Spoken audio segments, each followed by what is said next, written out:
as most of you know, I try and close this evening with some reflections which hopefully tie back to why we're here.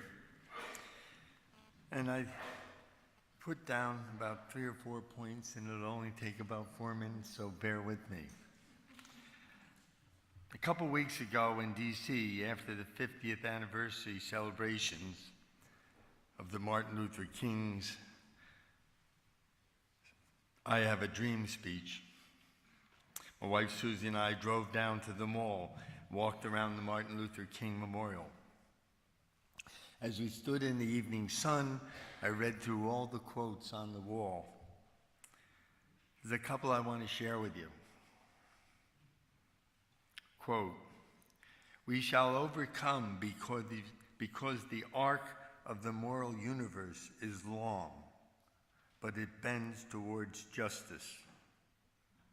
We shall overcome because the arc of the moral universe is long, but it bends toward justice." The second one is, injustice anywhere is a threat to justice everywhere. Injustice anywhere is a threat to justice everywhere. At the same time as we were there that week, the world's news headlines were all about the unfolding tragedy in Syria and the impending U.S. military strike. I asked myself, is there any connection between these two different worlds? Between the world of Martin Luther King 50 years ago and the world of Syria today? And one word came to mind, which came out of those quotes: injustice.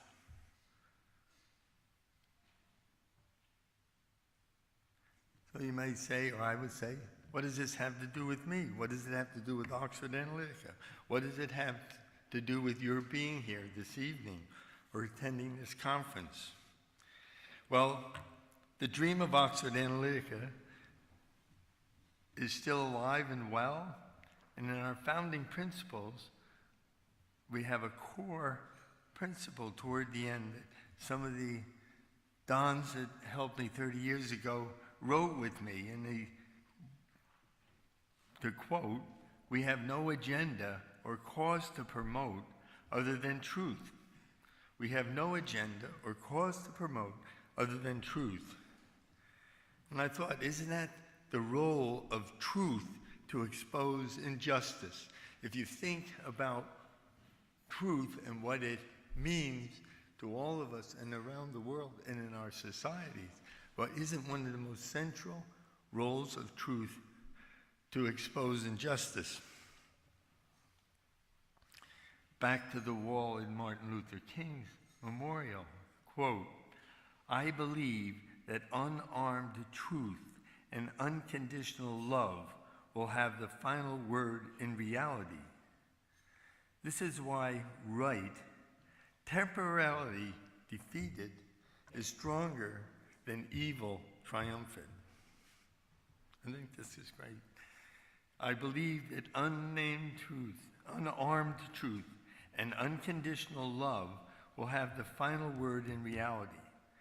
This is why right, temporarily defeated, is stronger than evil triumphant."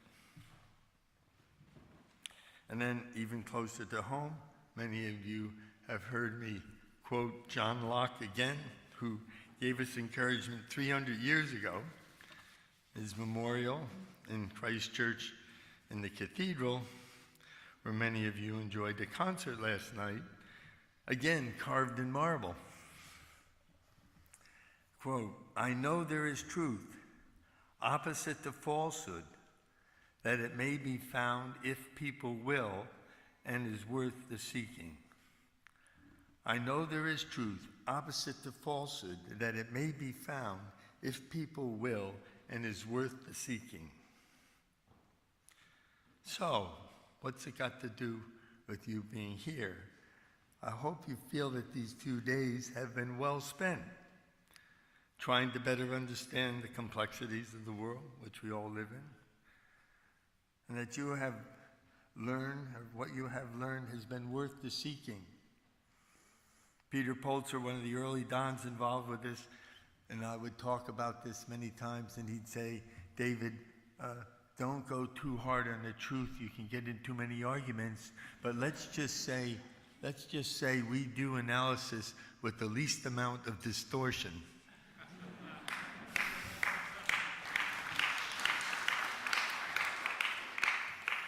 So we want to thank you all for coming and giving us the vote of confidence to continue with this vision. It has been 30 years since we did the banquet, and about 38 years since the firm was founded in 1975. And when I look out and see the many friends who, some have been to this banquet 26, 28 times, maybe Susie and I and Susie Lubomirsky are the ones who have been all 30. But you can't build a firm or have something last like this without you, the clients, the people we're trying to serve. It's your vote of confidence that keeps us going. And it's just so great to have friends come back I haven't seen in 10 or 15 years. Some of them, I was half joking the other day, retired and then decided it was too boring and went back to work and thought they better come back and catch up on what's going around the world. So we'll take you with whatever excuse you've got to come back. And I do want to say, we know it's a hard decision often. There's an opportunity cost, there's getting here, all that goes into it. So it's very moving to me when I see so many people voting and kind of endorsing what the vision of the firm is. So thanks again for coming. I hope we see you again next year. Good night, God bless, and Godspeed.